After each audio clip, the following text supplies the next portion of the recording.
Hello and welcome. It's Tuesday evening. That means it's time for the GT4 series at Midwest Motorsports. We are at the Charlotte Roval this week. Really excited to have everybody here. Thanks for joining us on the Twitch stream, YouTube, however you're watching. We appreciate you joining us. GT4 action at Charlotte Roval. Joined with my buddy Aaron Holroyd. Aaron, how you doing this evening? Doing great, James. How you doing? I'm great. No surprise, Max Bauer once again on the pole. Jason Phillips outside front row. Brian Coxon and Justin Thaler start row 2. Great to see Justin Thaler up in the P4. Josh Bloom 5th. The first AM driver, Justin Glickner. Michael Odell 7th. So if you're looking at timing and scoring, the blue color designation are the pros, the reds are the AMs. All to play for here at Charlotte. What are we going to see tonight, Aaron? I think we're going to see a lot of good racing. I mean, the Charlotte Roval is kind of it's almost like a road series kind of race in a stadium, so it's going to be more fun instead of these open tracks we've had recently. For some notes, we have Steve Hansel and Sam Hubbard. They're going to be starting from the pit lane for their lap 1 incident last week. So it's nice to see some of these amateurs and pros kind of mixed around with each other. You have Glickner and Odell, your fastest 2 amateurs, sitting at 6th and 7th. So it's going to bring a couple of chances for them to get some bigger points overall. And we'll see how it comes up with these guys. That's right. That's right. Well, the roaring engines will echo under the Charlotte's Roval at night tonight. So you can see the history and excitement of this iconic track, 1.5 mile Roval or oval. And the Roval has 17 turns tonight. So there's a chicane right before the start finish line. That's going to be some action there. Also, I want you to note the concrete walls are very close. So I'm sure we're going to keep Colin Huffman down in the replay booth busy with a lot of fenders being dropped off onto the asphalt after contact with the barriers, as they're really close. And very important for lap speed is getting a good exit out of the corners and running right up against the concrete barrier. So I think we're going to see a lot of that tonight. A couple of very fast passing zones, including the bus stop on the back side of the track. So the cars are going to roll off on the back side, I think, through that bus stop. We're going to go around NASCAR 3 and 4 and into the chicane. The drivers will go before Barney throws the green flag. Turn 1 is a high-speed left-hander into the infield, followed by another left-hander, less banking on the second one. Lots of runoff room outside the curbs. So mostly the paint on the track is merely a suggestion and not defining the racing line. We don't have track limits here. So we're watching Francis Faustino in the red and white Porsche. And up in front of him next to him is David Wortman, Michael Odell, and the blinking car, Porsche, Red Bull Porsche. We've had reports of him blinking a lot. Anticipation is building. We're going to see probably 44 laps, showdown, pit stops in the middle. Championship is ripe for a change. We are green with Max Bauer jumping out to the lead, getting a good head start as being the control car. Jason Phillips behind, 2 wide, 3 wide into the night. The pit lane starters are pulling out in the middle of the pack, further back. So hard to tell from the blimp view, but Max Bauer, Jason Phillips, Justin Thaler, P3. Here we're watching a replay of coming out of the pit lane. There's Dan Gish and losing it all on his own. Old tires. And Adrian Fedorowski again with nowhere to go on the opening lap. Tough break, Dan Gish. And out back onto the tri-oval to go, or NASCAR oval to go. Justin Thaler, P3. Oh, that's Justin Glickner. Justin Glickner's McLaren. Looking up at Michael Odell. There we go. And Michael Odell in front of Michael blinked. Michael Odell might not be the best one to follow. There we go. Brian Coxon in the blue McLaren looking up at Justin Thaler in third. So Brian Coxon, we're riding with Brian in 4th. Now in car we go. Here's the final chicane. I'll try to give you a lap here. Oh, as he overshoots the entrance, shortcuts, goes driver's left of the second turtle. Michael Odell gets by. Brian Coxon might have to give up another spot. But here's Justin Glickner in the McLaren with Josh Bloom, I believe, right behind him. Josh Bloom and Justin Glickner. Glickner gets both turtles and right into the safer barrier. That second turtle on the exit put both of his front wheels off the asphalt. The car is not going to turn if both front wheels are off the track. Aaron, it's been a busy opening couple of laps. Only 2 minutes down. If this is the kind of action we're going to see, I wouldn't go anywhere if I were you. What do you think? Oh, absolutely. I mean, I already see Dustin Ransdell. He's plus a few laps. I'm not sure if he's still in the race or if he's still going.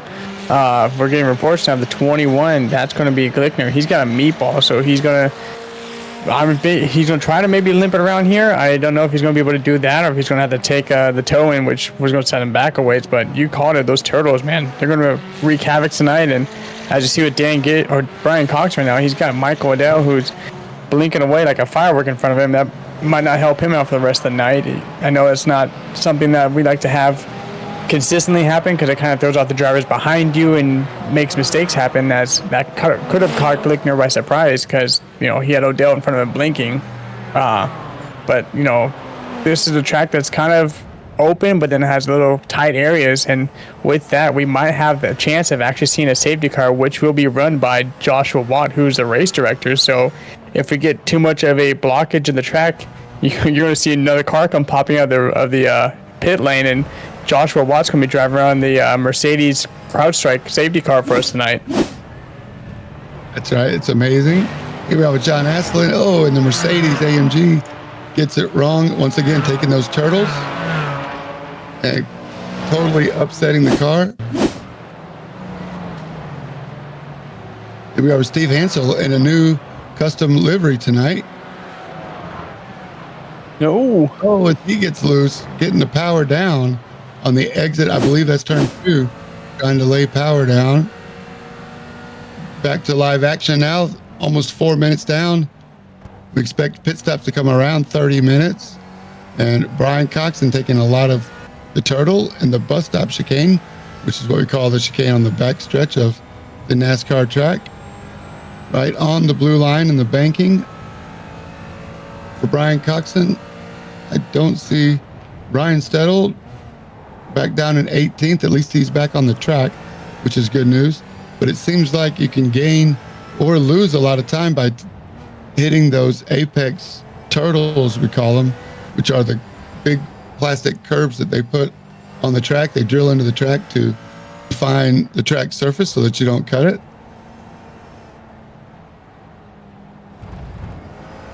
And thank you. If you do go below the blue line on the NASCAR banking turns, you will be docked. I believe it's going to take 4 wheels, but you at least get a 1X for going below the line on the apron. So the apron of the oval is not the racing line.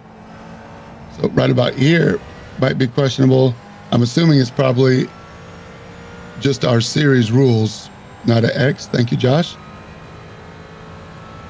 I'd be curious to know if coming out of that turn onto NASCAR 1 and 2, if they're supposed to stay within those blue lines or if they're allowed to cut that area. Not entirely sure. Hopefully we get a little pass down from the race directors on that soon. Like this part right here. We see Brian Coxon going down into the red part.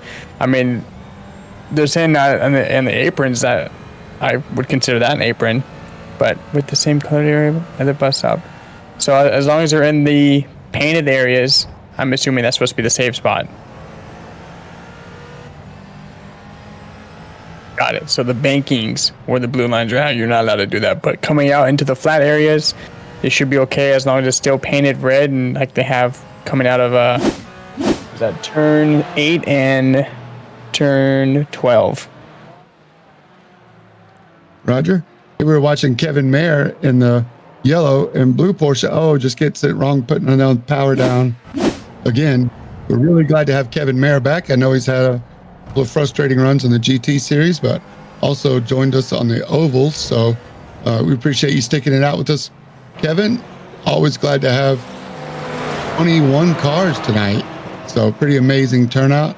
We're happy for each and every one of you. We'll try to get you as much airtime as we can. The best way to do that is to get in the action, get involved in the race, but hopefully not for spinning out. But Kevin Mayer will have another 54 minutes to go to make that time back up for losing the time that he lost there. But Brian Coxon losing some time there on the exit of the bus stop allows Josh Bloom in the white AMG to reel in just a little bit and start gaining time. Is he going to get there before the infield chicane, start-finish chicane? Not yet. The AMG taking the curbs a little better than the McLaren, or Brian Coxon taking a little more risk than Josh Bloom, at least of now. Early in the race, Josh Bloom not wanting to take too many chances. Brian Coxon trying to run down Justin Thaler 5 seconds back from Justin. But great racing here for 6th, 7th, and 8th, 9th, and 10th. The 6th through 10th are all AM drivers, all right together within 4 or 5 seconds of each other. This is the AM division. Look at Brian Storm and that Autism Speaks puzzle paint scheme. Looking really cool.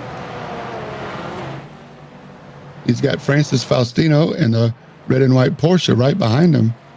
As you can see, the headlights lighting up the track ahead. Francis Faustino right down on the blue line. Brian Storm using a little bit more track to carry some exit speed. See if Francis can get some time up on the chicane here. As we got right behind Francis is Taylor Montague. Francis is a pro, mixing it up with these AM drivers here in the AM division. So some of the big differences in the AMs and the pros that I've seen throughout this season are the ability to do consistent laps for 60 minutes at a time. The pro drivers seem to be doing very, very consistent laps, and just one right after the other within 2 or 3 tenths of a second of each other, as Francis Faustino completes the pass into turn 1. The hill around the banking through 2. And he's going to carry a lot of exit speed, use all the runoff room to the driver's left of this turn here, turn 4, as everybody goes outside the blue line there, using every inch of asphalt they can before coming back into turn 5 and 6. Then up the crest a little bit for turn 7. I expect to see some passing here, setting it up for turn 8. Again, those walls getting very close as we're looking back on Brian Storm, with Sam Hubbard just ahead of Francis Faustino now, I believe. Up 3 seconds up. So just incredible racing of these GT cars. Here with Michael Zepp in the Porsche. What happens here? Putting the power down again, and just a little too much steering input. He's to open his wheel up just a little bit, or carrying the slipstream. A great job not to rejoin right in front of traffic. So shout out to you, Michael Zepp, for control awareness, as we have contact right behind Francis. That was Taylor Montague and Brian Storm. Yeah, it looks like Storm. I'm sorry about that. It looks like Storm took a lot of curb and kind of had to gather himself up from spinning, and Montague was not anticipating that much turtle taking right there.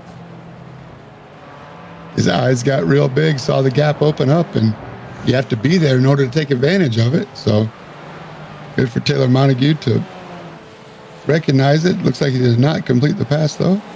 Oh, yes, he did on Storm. So that's good. Back up front now. We still have the race with Josh Bloom and Brian Coxon. Brian Coxon in the blue and black McLaren. Josh Bloom in the white AMG. A lot more curbs taken by Coxon there. Bloom in the AMG keeping it smooth. Right on that line. Between these guys right here, this was your number 1 and 2 places last week at VIR. So these guys are not no strangers to racing each other. They finished pretty close to what they did last week, and I just found out today that Coxon actually runs all these races on a laptop just with a monitor attached to it. So shout out to him for the low graphics quality he has to run just in order to race with these guys and to be able to go out there and win races and still hold himself up in the top positions most of the time. Good racing on him. Absolutely. I can't imagine not having all that detail, but if you know what you're doing, you're comfortable in your car. Brian Coxon definitely seems to be comfortable in the McLaren. Right behind him is that AM battle between Michael Odell and newcomer John Daniels. Welcome to GT4 racing in Midwest Motorsports, John Daniels. We're happy you're here, bringing the fight to Michael Odell, just ahead of David Wortman. So Michael Odell's been running up front in the AM division as well. Looks like he's got some more competition this week as they go through the bus stop entry, using all of the paint on the exit to shortcut the line. Coming around NASCAR 3 and 4.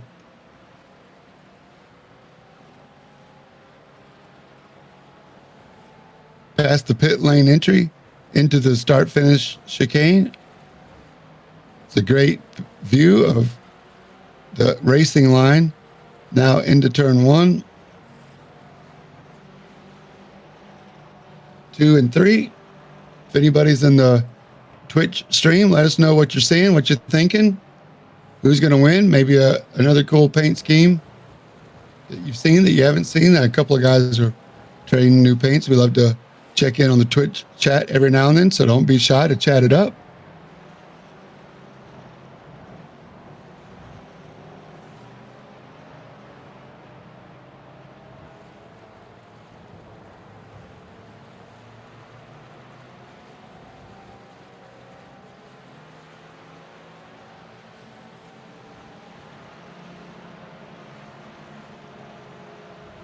All right, Brian Coxon and Josh Bloom is the closest battle on the track. See Sam Hubbard and Dave Wortman going at it as well. Sam Hubbard not afraid to stick his nose in there. John Daniels and Michael Odell also closing up. Brian Storm and Taylor Montague still giving it a battle too. So looks like a couple of different places. Drivers are paired up in one-on-one battles, 1v1.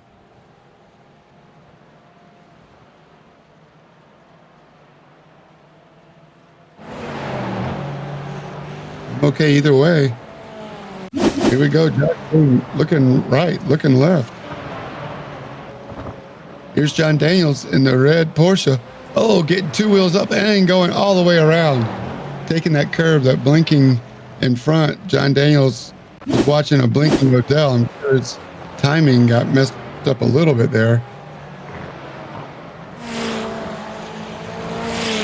Yeah, that was awesome. I mean, he might have gotten all four wheels up. I think I saw the whole car lift off the ground.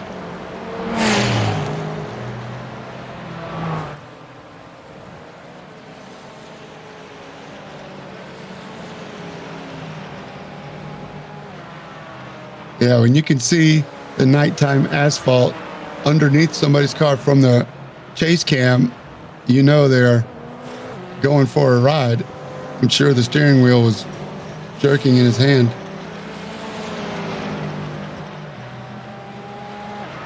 I'd love to see if Sam Hubbard got around David Wortman, and David Wortman now back by.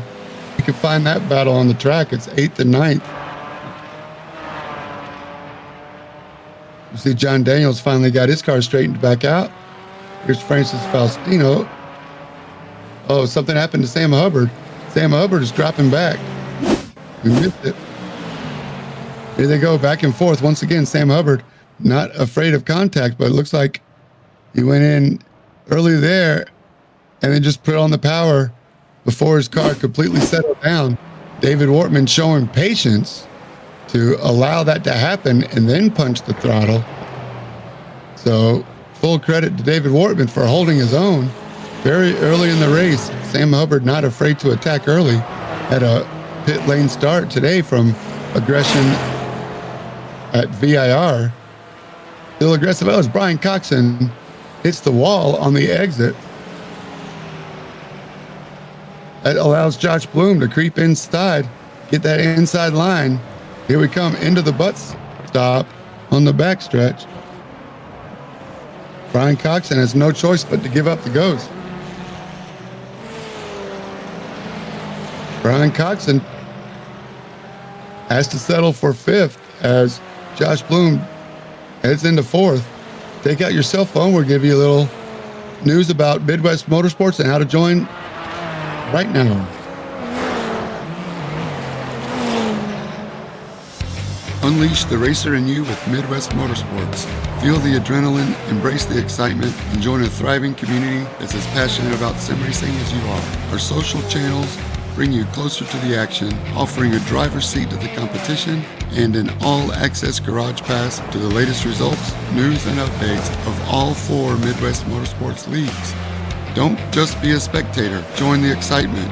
Scan the QR code to turn the key and ignite your competitive spirit.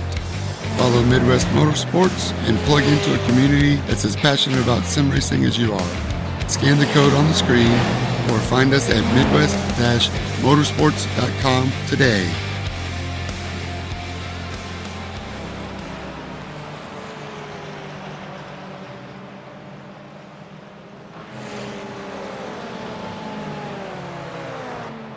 All right, thanks for that. Looks like Sam Hubbard is back down to 11th, right back up with Taylor Montague. So Sam Hubbard only lost a couple of spots, but David Wortman now P7.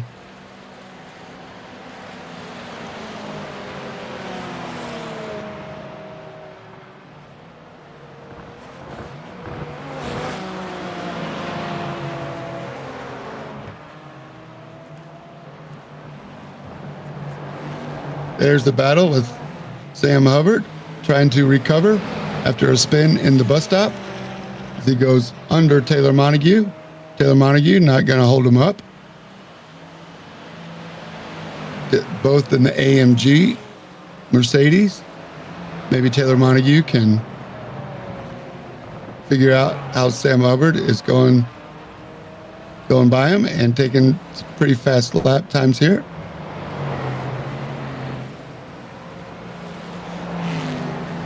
Again, John Daniels still down in 8th, even after a spin himself.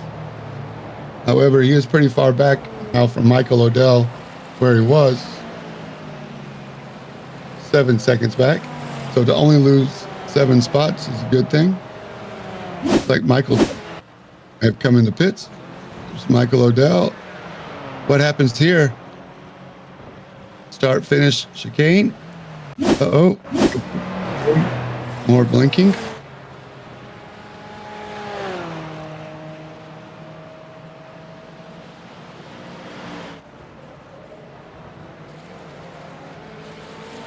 Here's Justin Thaler in the McLaren. Josh Bloom has passed Brian Coxon and caught up with Justin Thaler in 3rd. Good showing for Justin Thaler. Nice and quiet 3rd spot. He is 8 seconds behind 2nd of Jason Phillips, who is 7 seconds behind Max Bauer. Max Bauer with a 21.7 purple time. Pretty amazing.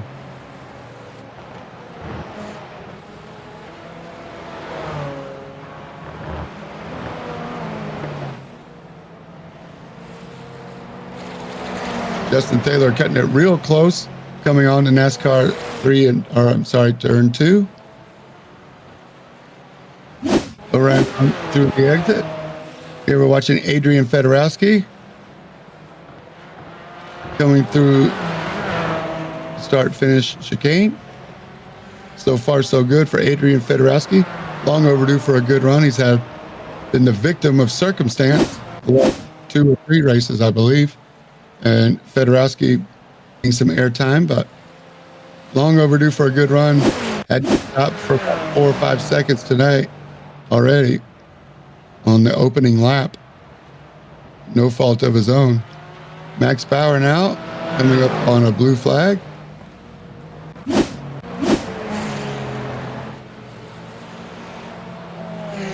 I believe that was Andrew Miller. Thank you, Andrew. Good work. Shout out to Andrew Miller. Seems to go about his business and not cause too much trouble.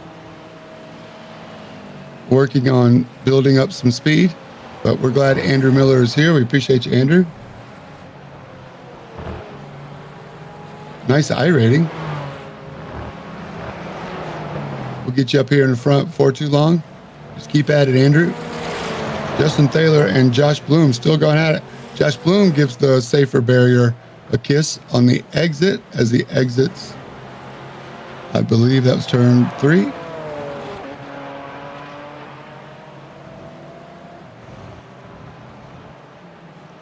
Into the backstretch chicane, the bus stop. You can see that Josh Bloom has lost a little bit of ground to Justin Thaler.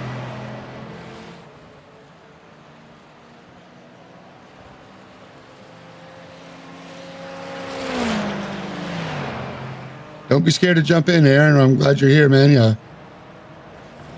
Oh no, I'm letting you call the action as you see it. I mean, it's been great racing. We've seen these guys. They're not too sure about taking the turtles very much. For the most of the road courses, they don't have these high curves that they have to really deal with in other areas. So it's kind of throwing some guys off that haven't really visited tracks like this very much. Charlotte Roval being one of the newer ones we're running, because last season the F3s they didn't run the Roval, so these guys are in different types of cars now and they're hitting higher turns and higher bumps in these turns, so it's sending the cars through a little scare and making them work all the handling they can get out of these things. As you get a good look at Thaler right now, Thaler's sitting in 6th place in the points with 1285, so he's a good chunk away from Max Bauer, who has been running consistently fairly fast laps. I mean, he right now his best lap is almost an entire second faster than anybody else on the track. So you see that interval growing ever so slightly over Jason Phillips. It's going to take Max Bauer is going to be the only one that's going to be able to take himself out of this race. So he's got to make sure he runs consistent lines and stays out of the way of traffic and tries not to get mixed up with these guys that come up on back markers. Yeah, for sure. I know Jason Phillips has hosted a couple of sessions, so no surprise to see Jason Phillips up front with the great run here, but not enough to catch Max Bauer. Here we are with Brian Storm and Taylor Montague. Looks like Taylor Montague just got by him. Brian Storm wants the position back. Brian Storm, I believe that's the McLaren. Yep, and Taylor Montague in the AMG just ahead. Taylor Montague in the purple and silver AMG. Cranking out some great laps. Just in front of them, Sam Hubbard and Francis Faustino still fighting. Back with Justin Thaler and Josh Bloom. Josh Bloom just not quite enough momentum to get up to him and stay with him. We've got a lot of battles going on the track, as you see in the timing board. There's quite a few cars that are all within less than a second of each other. You've got between 3rd and 4th, and you've got 10th and 11th, and 12th and 13th. And then at one point, we even saw a 3-pack of cars coming through as we're looking at these guys on the backstretch. So a lot of cars are barely within that second, half a second, time gap from each other. So we see a lot of pairings running here and keeping it fairly clean between drivers. I haven't seen too many of drivers hitting another driver. It's been mostly solo mistakes, with the exception of that chicane at the end with Storm and I believe it was Montague. So those two are still running with each other, and they got Steve Hansel closing in on them now. So you're gonna have a 3-pack racing there pretty soon. Yeah, Sam Hubbard gets by Francis Faustino. Once again, Francis Faustino, a pro, kind of stuck in the AM battle. So Francis Faustino definitely with more to lose. Just kind of, I feel, may have let Sam Hubbard go, if Sam Hubbard being the aggressor. There's Justin Thaler taking a funny line there, but staying in front of Josh Bloom. But if I'm a pro driver and I'm 10 or 12 seconds away from my next pro driver, and there's an aggressive AM driver behind me, I'm probably going to let him go. But these pros up here in the front, Justin Thaler and Josh Bloom, going at it. I mean, in bumper to bumper now for the last 8 or 10 laps. Where is Bloom going to make the move, do you think?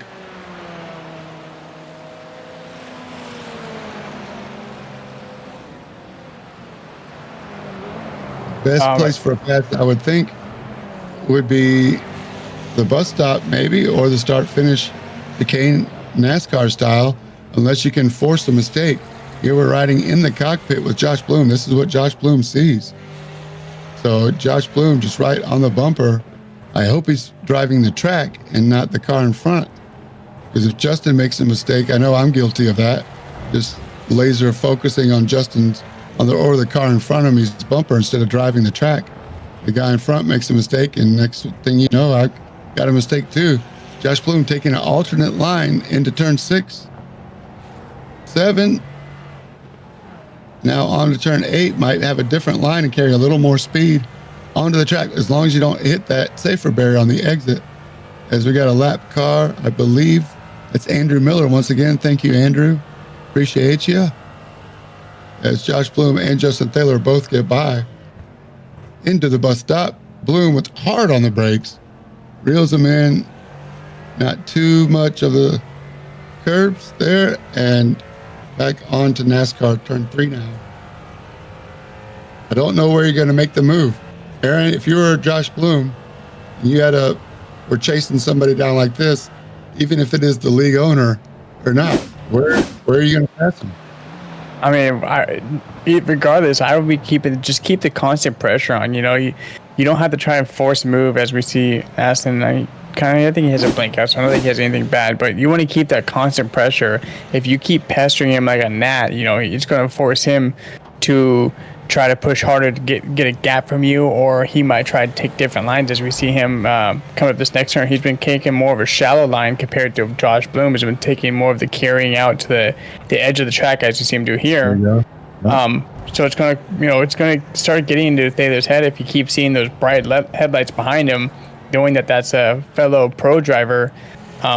Just constant pressure. Try to make him make a mistake. Don't force something that's not there.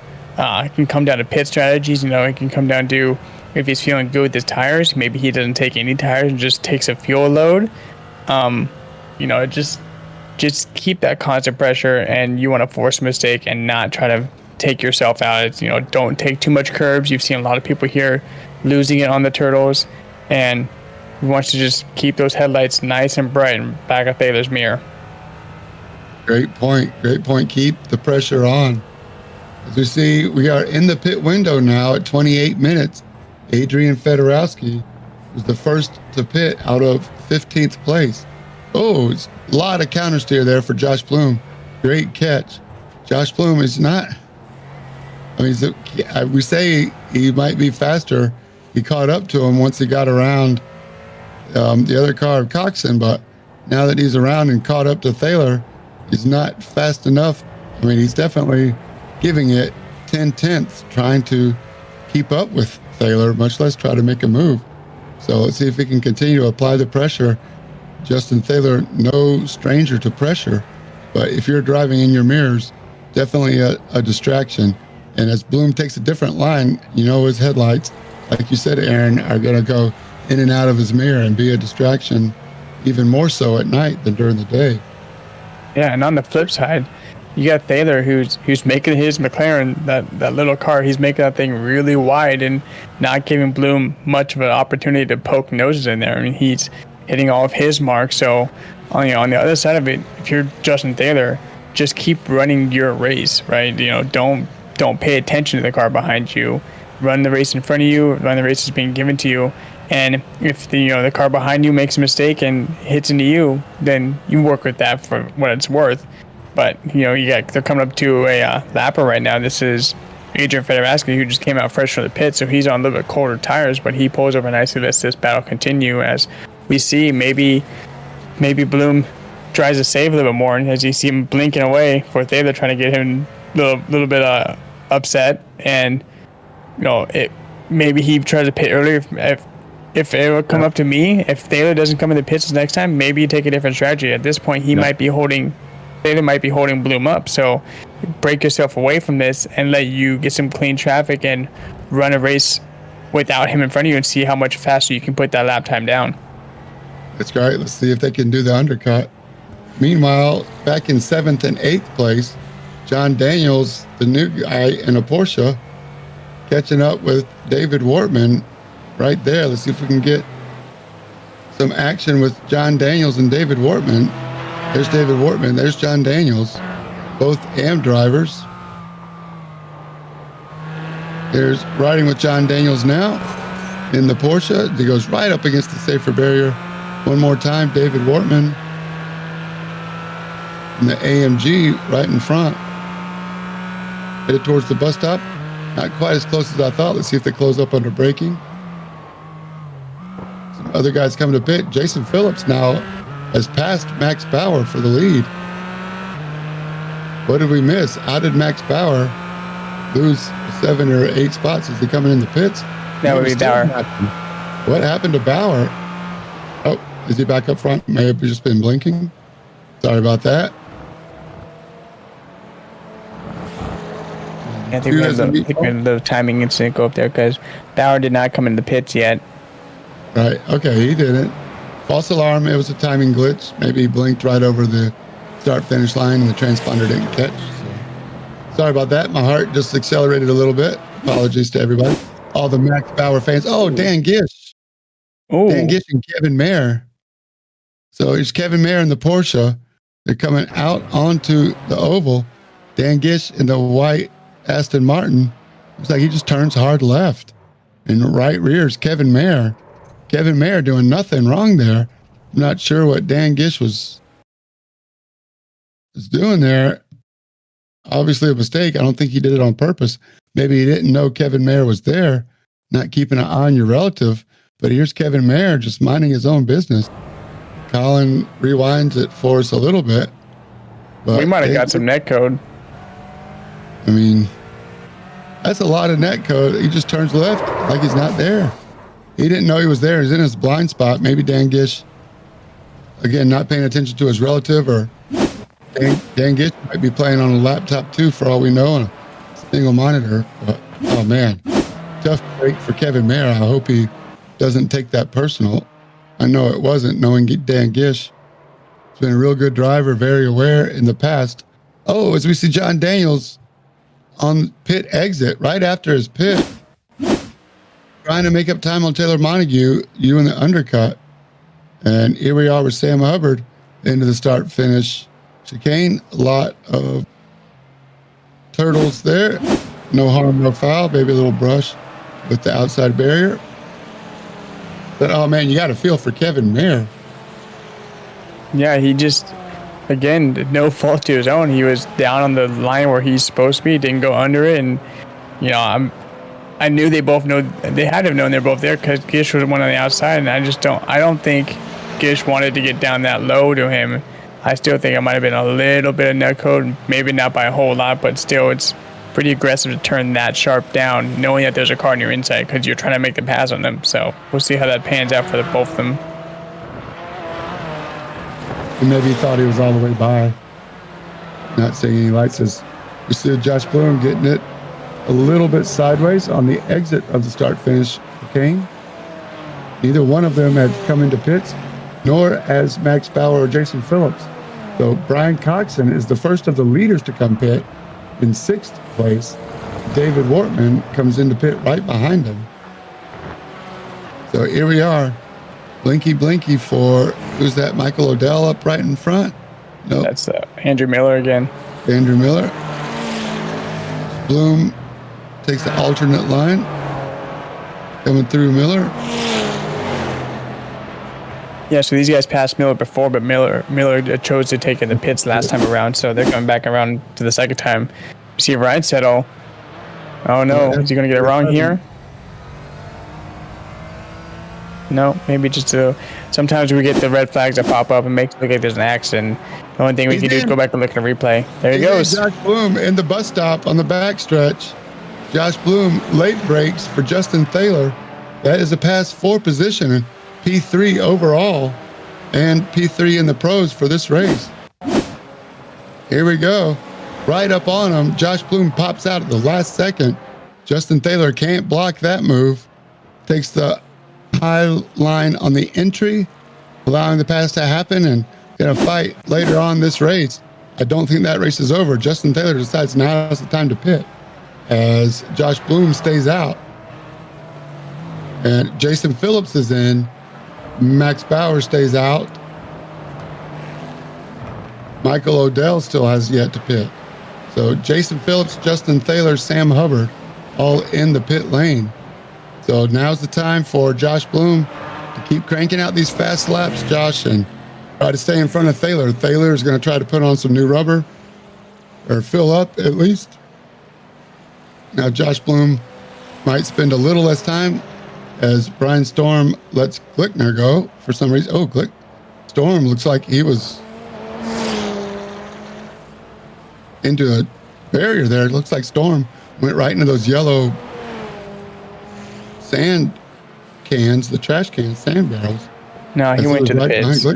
It's pit entry. Okay. Yeah, it's pit entry. Thank you. There it is. In. Thank you. So Dan Gish with that incident with that Kevin Mayer, Dan Gish is retired. Oh, man. No, it wasn't intentional. But Dan Gish probably feels a little bad. Feel for you too, Dan. I've been on both sides of that. I've been taken out by nothing of my fault. And I've accidentally caused somebody's bad day. And it doesn't feel good either way. A lot of emotion comes out when you're fully committed, as we are in this sim racing. If we're racing at this level, chances are we spend a lot of money at Track Racer. Maybe Fanatec, Logitech has got us on their frequent flyer email list. So no hard feelings whatsoever. We're all here just to enjoy the racing and have fun and celebrate a common hobby. So hopefully anything personal is not perceived in any way with our league. And it starts with the top down. Eric and Justin, all the Thaylors, all the admins, everybody I've met, super friendly, great league to be a part of. Midwest-motorsports.com. If you're interested in joining an awesome league, this is it. I just hate seeing somebody drop out for something like that, but we'll learn from it and come back next week, Dan. And Kevin, too. So with that whole incident going on, Max Bauer and Jason Phillips both came into the pits. So these guys, for the most part, I believe everybody has made their pit lane entry. As I'm looking at the timing board, everyone has pitted now. So that should put the majority of them through their entire cycle, and it's just going to be racing from here on out. Let's go. So NASCAR's races here every year. They change the rules every now and then on how to restart, whether they're using the start-finish chicane or not. AJ Allmendinger's got 4 straight wins in the Xfinity Series on the Charlotte Roval. I think he has his track figured out kind of like Max Bauer does. That's right. Yeah, Max Bauer hasn't missed a beat. 121.7 for a purple lap. Over a half a second over the next fastest 22.3. 22.2 for Sam Hubbard. Again, Sam Hubbard showing speed. You just keep it together without spinning for 60 minutes. I expect we'll see Sam Hubbard in the pro ranks next season. So with that pass that Blum made on Taylor, they have kept the positions as they were when they pitted. So we saw Justin Taylor come in first, and then Blum came in the lap after. They still remain P3 and 4. So that pass Blum made did end up sticking out for the long run. Now he just has to make sure that he doesn't pay attention to those mirrors, as Justin Taylor's going to be all over his backside. We see Kevin Mayer. I think he went taking a little off-track excursion as well.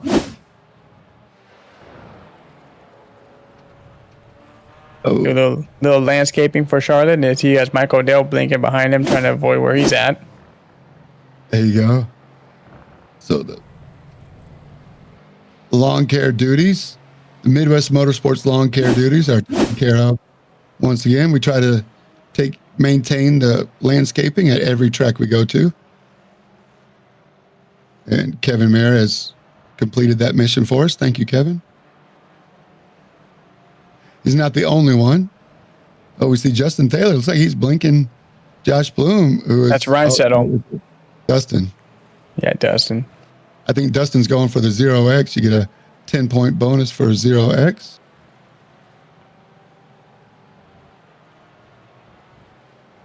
Dustin Ryan Stedel runs our social media stuff. So all the screenshots that you see on Facebook or Instagram, Twitch, those are all Dustin Ryan Stedel.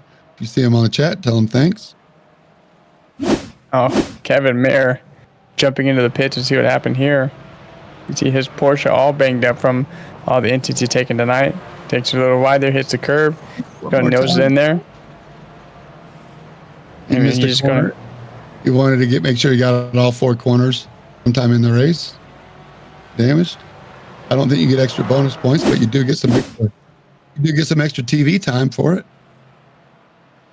Yep, so Kevin Mayer is going to call the retirement too, which brings us down to 18 drivers as we have Michael Zepp early on the race go out. Dan Gish retired, and since then Kevin Mayer's gone out, so we're down to 18 drivers. Back to Brian Coxon, your 5th place driver right now in the overall. And in pro section, he's got Michael O'Dell. He's got a couple 8 seconds on him. That's going to be Ryan still behind him, so he's also made his way around Dustin. Dustin keeping the clean car, trying to get the 0X tonight. No fault to his own. He's running down a strong position in P16, so overall his points he's looking like 7th or 8th place for the amateurs. We have a good battle with here. Adrian Fedorowski and Brian Storm all within this each other. They have Max Bauer, who's making his way through these guys. Where he's coming up to, that's Justin Glickner, I believe it is. Yep. Glickhouse. So Max Bauer in the purple Aston Martin going low. Around NASCAR turn 4, getting by. Justin Glickner in the McLaren is fighting for position with the car right behind him. Adrian Fedorowski in the black and red and white 22 Porsche. So we'll watch Glickner and Fedorowski go at it. Adrian Fedorowski once again has had a couple of incidents tonight that he didn't instigate. And now let's see if Adrian Fedorowski, another guy who runs multiple series in the league.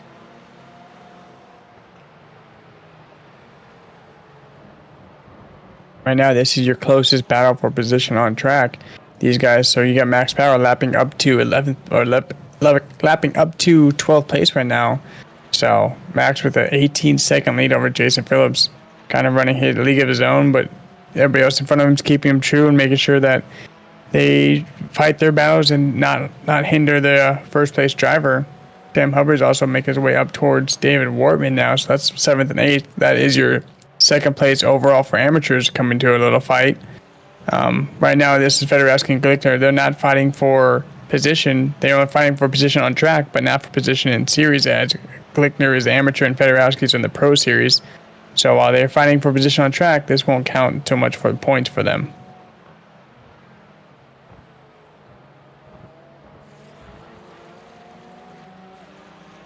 In the pros, Steve Hansel is currently 10th, but 6th in the pros. So I think Steve Hansel would be pretty happy with just outside the top 5 in P6.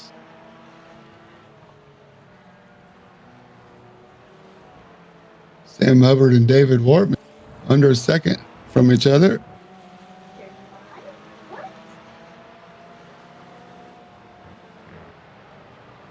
The drone cam riding with Adrian Fedorowski.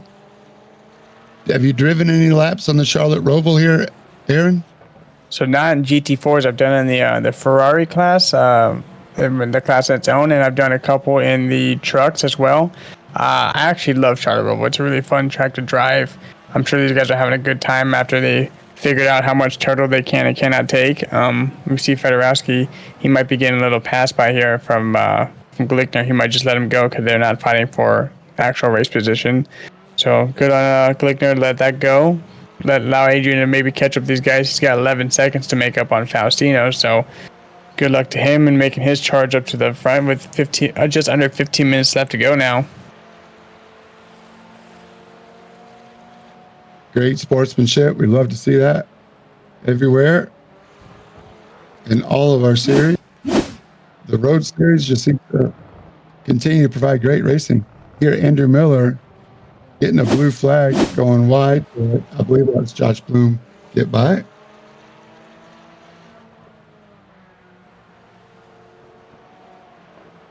Don't forget, Monday nights at 9 p.m., the Greg Dryce podcast. Here we go. We have our own podcast, our own section of the Greg Dryce podcast, the Sim Racing Podcast. We call it the Cool Down Lap. Join us Monday nights at 9 p.m. for the Cool Down Lap. Appreciate Greg Dryce hosting us at the Sim Racing Podcast. It's on Spotify, all of your channels, favorite places to listen to podcasts. The Sim Racing Podcast, Monday nights, 9 p.m. You'll hear our show, the Cool Down Lap. I will be reviewing this race from the Charlotte Roval, and I will be talking about Sam Hubbard, as he right now is trying to pass David Wortman for P2 in class. Sam Hubbard had an earlier half spin coming out of the bus stop on the NASCAR backstretch, as we now go through turn 6 and turn 7. One more before coming back onto the oval, turn 8. NASCAR turn 2. Wortman carries a little more exit speed. Yeah, I think Sam Hubbard started in the pits after a penalty from last week. And pretty amazing that Sam Hubbard has made up so much time. Starting from the pits, fought all the way back up to right now P8 all, second in class. However, almost a minute behind Max Bauer. Here he goes deep into the start-finish chicane. Over the turtles, big chunk of turtle on the exit. David Wortman, much less so, but still carries a lot of speed. Back into turn 1 we go for another lap. So ChatGPT said 44 laps. We'll see how that is. Here's the new guy, John Daniel. I say he's new. He's new to Midwest Motorsports. Definitely not new to sim racing. Oh, just trying to get back on the throttle before his Porsche GT4 Cayman was ready to handle that throttle application. Sam Hubbard pulls right up behind David Wortman at turn 6 and make a note of that. That is a place where Sam Hubbard really could make up some time. I don't know if it's a passing zone. How do you carry that speed advantage? And here's Justin Glickner on Adrian Fedorowski again. Oh, Fedorowski goes around Glickner. Nowhere to go last week as he ran into Eric Foss as he was in second. Oh, and who is that behind him? Is that Brian Storm? Justin Thaler. Brian Storm gets a piece of it too. And it all started when Glickner went around there, the exit of turn 1. Here's Brian Storm. Maybe we'll go in car with him. How did I guess? All right, through turn 1. There they are up ahead. At nighttime, nowhere to go. You don't even see it till you see Fedorowski's headlights. And Brian Storm, nowhere to speak, nowhere to go. Tough break for Storm. He's going to have to check in and go through the concussion protocol after that one. Tough break. Once again, nowhere for Adrian Fedorowski to go. Well, just a Glickner, I'm sorry, to go. As last week at VAR, Glickner ran into somebody who was dead on the track as well. Here we are riding with Adrian. Let's see his steering input. As he goes here, and a lot of thought. Oh, the turtles just eat him up, but the car's bouncing and rebounding, and the stiffness. Oh, he just gets back in it, trying to get out of the way. And Brian Storm was coming. Tough break for Fedorowski. Not a lot of room to do any kind of turnaround. Looks like Sam Hubbard got around Wortman. I'm sure we'll find a replay of that, but yeah, tough break for Fedorowski. Here it is right there on the exit of 7. That's what we said. We said he was faster, and that's where it happened. Pretty amazing. The one lap, know where you're faster and then the very next lap, take advantage of it. And he did. It took 2 or 3 turns afterwards, but Sam Hubbard made the pass on Wortman. Now Wortman, I think, is just going to let him go. Not by choice. I think Sam Hubbard is faster. I don't think he's fast enough to catch up to Michael Odell with only 8.5 minutes to go. Sam Hubbard's got 12 seconds to catch Michael Odell. Yeah, so going back to the Fedorowski thing, when he spun around, that Porsche he's got a really big A pillar. So when we're looking at the inboard cam, it would have been maybe a millisecond for him to see a headlight of Brian Storm coming. So he's just trying to get out of the way of Glickner at that point and let Glickner go, and just did not know that Storm was coming up that fast. And unfortunately, Storm found out the hard way of what the A pillar blindness did to Faustino. I'm sorry, did to Fedorowski. Yeah. So, no fault to anybody's own. I mean, Fedorowski kind of drove in sideways and just wanted to get out of the way of Glickner, let him go, and then put his car right in the path of Brian Storm, who had nowhere else to go, because that's one of the, if not the narrowest section of the track. And the hits just keep coming. Brian Storm, meatball flag after the damage he received in that.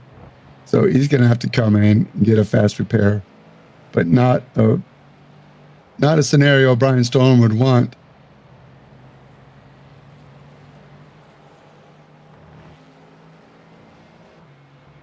Tough break.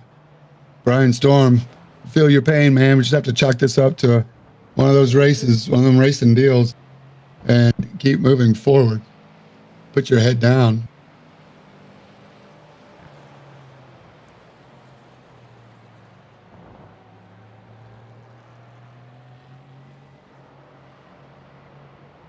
Yeah, so it looks like after that incident, Fedorowski has jumped into the pits, but he might be out for the rest of the night. As Storm is sitting in the pits, he may be trying.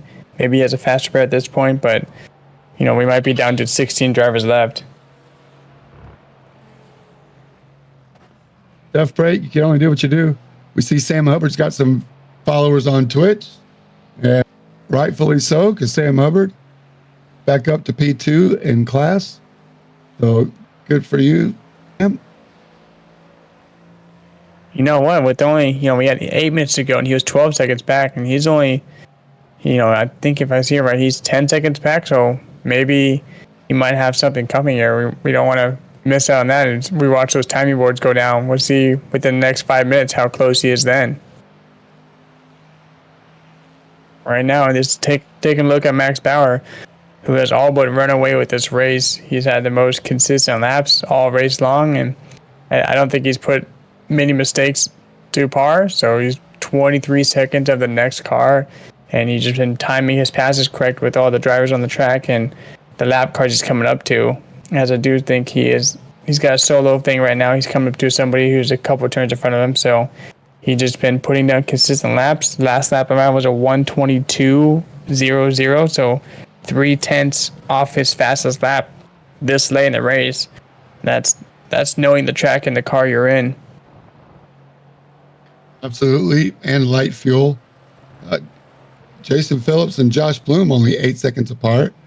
Justin Thaler in P4 has lost some ground to Josh Bloom, but I think if you told Justin that he could finish P4, you'd probably be a little disappointed, but still at the end of the day would take home 4th place points. I think it definitely could be worse for Justin Thaler, as he's got another 6 seconds over Brian Coxon. So I think Justin Thaler has a chance to move up in the points a little bit after tonight's race. But no question who the leader is, and no question who the championship favorite is right now in Max Bauer.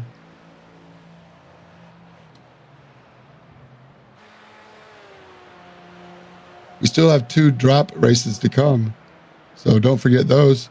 Here's Francis Faustino coming up on John Daniels. This is for position on track. John Aslin in the PPG AMG. John Aslin, that's the start-finish chicane. Looks like he just barely gets a little bit of contact with Wall right in front of the leader. But here's John Daniels and Francis Faustino. Again, not in class, but Francis Faustino, the pro meat in an am sandwich. Yeah, this may not be for class points, but if I remember correctly, top 10 overall do get bonus points. So while this may not be a position for class points, this is a position for extra bonus points for finishing top 10. So Faustino being the pro is going to want to get any points he can get to keep his chances in the championship up. Great point. Great point.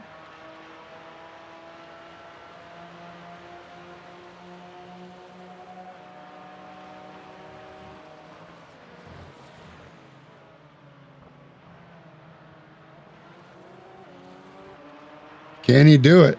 Where is he faster? They're both in the GT4 Caymans with just about 3 minutes to go.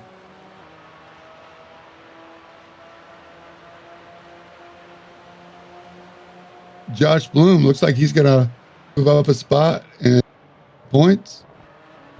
Johan DeRoy missing another race.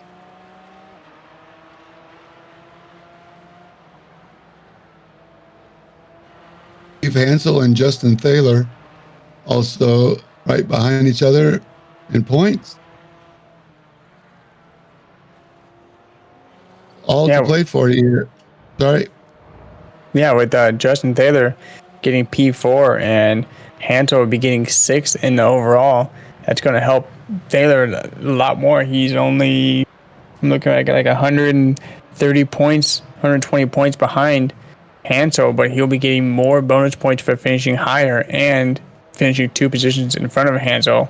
So that might change a little position there as Thaler's sitting 6th and Hansel's sitting 5th overall. So look for Blum to move up in front of DeRoy, who will be taking 3rd place, and Thaler might come up in front of Hansel and get 4th, leaving Steven to 5th place as well. That's right. So we watched Faustino close in on Daniels on the entrance of the bus stop. So we're coming up on 1:30 to go. Not sure exactly where Max Bauer is coming up to finish a lap now. So it's going to be right on the money whether he can get back by for another lap.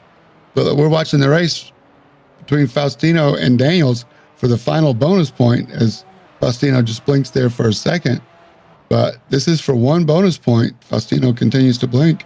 Maybe we'll follow Daniels in the blimp and watch the race. Here we are, 1 and 2, and now turn 3. The first and second right-hander, 4. Way off left. Where's Faustino going to do it? Probably in the bus stop. 1 minute to go. Is Max Bauer going to give these guys another lap? Or is this it? We'll find out. Faustino closes up much like Sam Hubbard in turn 6. There we go. Inside on the exit. He got him. Side by side, faces Faustino. John Daniels having a cracker of a race. As we go around NASCAR turn 2. Faustino was side by side with him, but could not carry the exit speed. Here we go into the final chicane. And 42, 92, 95.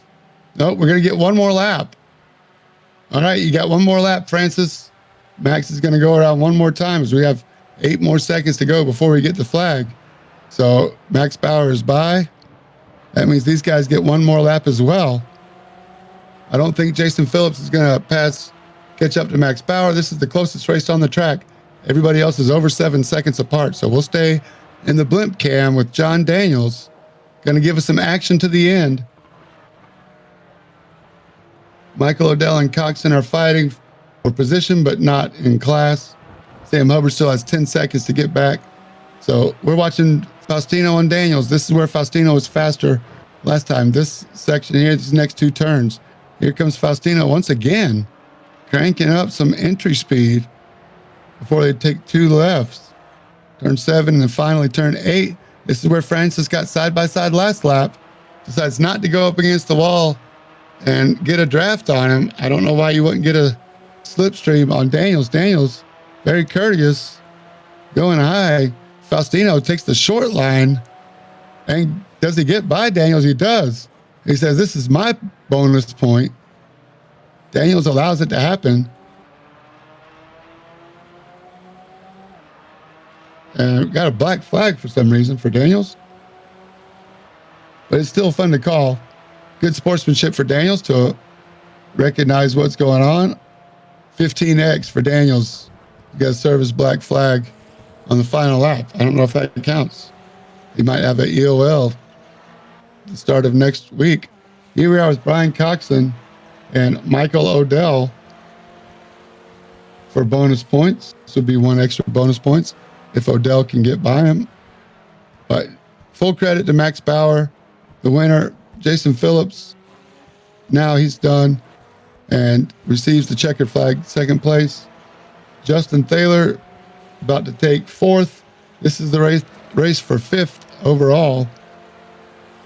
I tell you that Michael Odell gets first place in the blinking competition, if there was a competition tonight for blinking. But it looks like Brian Coxon's going to bring it home just barely. P5 for Brian Coxon. Michael Odell, Jelly Odell, he gets the win for the AMs. Max Bauer gets the win for the Pro in a dominating performance. Pole, P1, flag to flag. Max Bauer had the air conditioner on, hand out the window after about lap 5. A 10-second lead and just continued to crank out consistent laps and bring home the win once again for Max Bauer. And Michael Odell is your AM winner. Here's Pro points, or Pro finishing order. Pros in blue, AMs in red. Sam Hubbard keeps second spot. David Wortman hangs on for third in the AMs. Steve Hansel ninth. Francis Faustino 10th. A few seconds further back.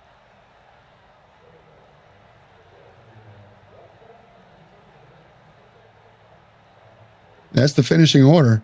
Max Bauer, Jason Phillips, and Josh Bloom, 1, 2, and 3. From the Charlotte Roval, always entertaining.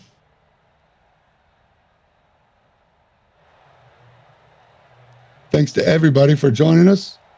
If you're on the Twitch, let us know what you think of the race. And all right, looks like we got Michael Odell.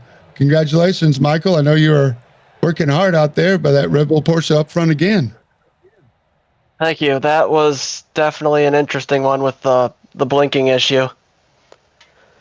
Yeah, you sorted it out. I mean, you had to do what you could do, do your part. I'm sure you'll work on that between now and next race, but you still had to run the full 50 minutes after qualifying. So congratulations. Let's talk about the race first.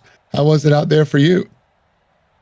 It was good. Honestly, the only thing I had a little bit of a gripe about with the Charlotte Roval is the curbs are very aggressive, and I'm sure some people could get it, but I just couldn't seem to figure it out. The Porsche always liked to bounce off of them and then either try to throw you in a random direction or, in my case, just try to go nose up to the sky at that point. But honestly, aside from that, the car felt great. Everything was pretty consistent, even with a little bit of wheel damage trying to when coming out onto the oval. I brushed the wall a little too hard and it bent the right front out of whack, but it still ran true, so I'm happy with it. Yeah, were you thinking about coming in for a fast repair, or did you get the repair at the pit stop?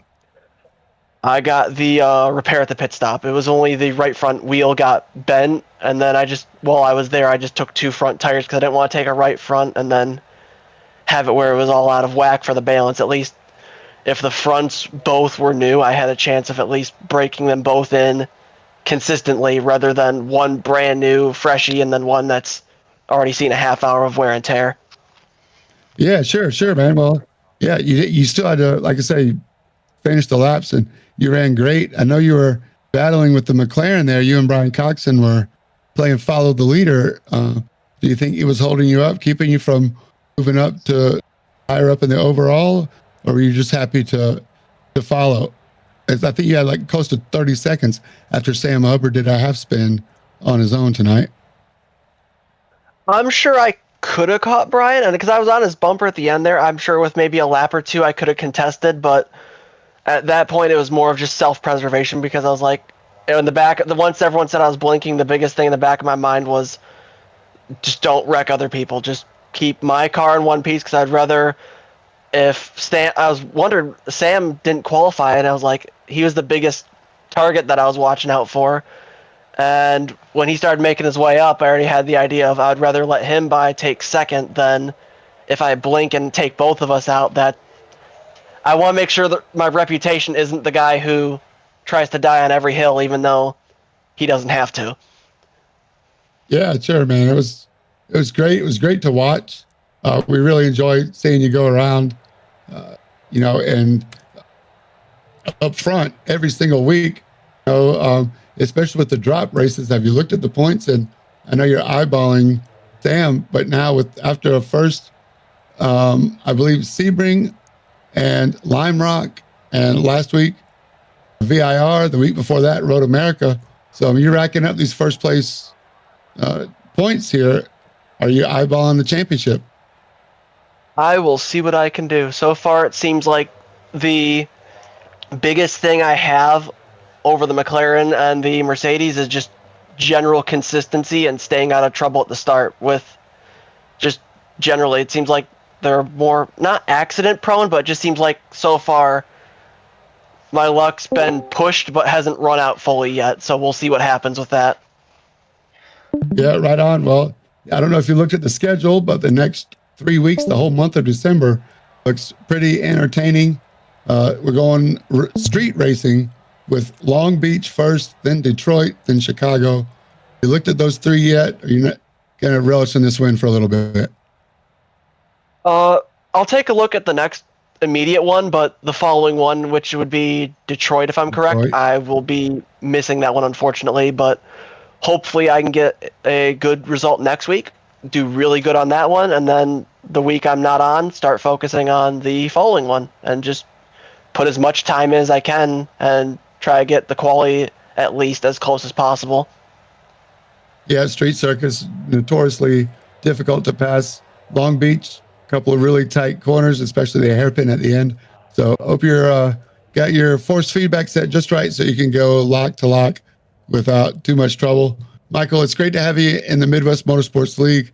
Any shout outs before we let you go? Shout out to my brother, because then hopefully he can watch the replay and see some of the race, at least with some of the blinking, but shout out to him. Right on. Again, we're glad to have you, Michael. Great race tonight, and we'll look for you next week at Long Beach. Thank you. Thank you. Glad to be here. Right on. That's your winner in the AM division. Max Bowers called in and said he's not going to make the interview. He's under the weather as far as his voice goes. He's lost his voice. So I'm not sure how that interview would gone other than, yep, I was up front. I never saw anybody except lap cars, and it was a great race. And give me my points so I can go home. So that's how I see that interview going. Aaron, I guess I can talk to you for a second, man. What do you think we saw tonight, and what do you think we're going to see next week at Long Beach? I think we saw kind of a precursor of what's to come. I mean, this is an actual surface track, so these guys got to run a little bit of like a road style hybrid with the NASCAR series. Next week, it's a straight road track coming from Long Beach. I've actually am from the area, grew up there most of my life, so I have actually driven on parts of the track that would be considered a normal road, and it's not going to be easy. I know the waterfall, or not the waterfall, the water fountain is going to be a troublesome part, and then the last 180 turn is we're going to see a lot of people get bottled up, and hopefully these guys are able to make some room for each other and be courteous and when going in and out of that turn, because that's going to be a troublesome part for a lot of these racers next week. Not on an actual course, just a street that's got concrete barriers around it and fencing. So it's going to be a lot different for them to race there than it would be racing here. Yep, I agree with you. I think the 12th man, or what, we have 18 racers tonight finished. So the 19th man is going to be the concrete barriers, the street circuits for all three of the next upcoming races. Well, I'm going to wrap it up. That's James J. with Aaron Holroyd. Thanks for joining me tonight, Aaron. Always a pleasure. Tuesday nights with you. We hope you'll come back and been your Tuesday night with us again. For Colin Huffman in the truck, everybody at Midwest Motorsports that makes this league happen, we appreciate you all, and we'll see you next week, Tuesday night, 7:30 p.m.'s race start at Long Beach Street Course. Let's go racing Tuesday night, Midwest Motorsports style. See you next week.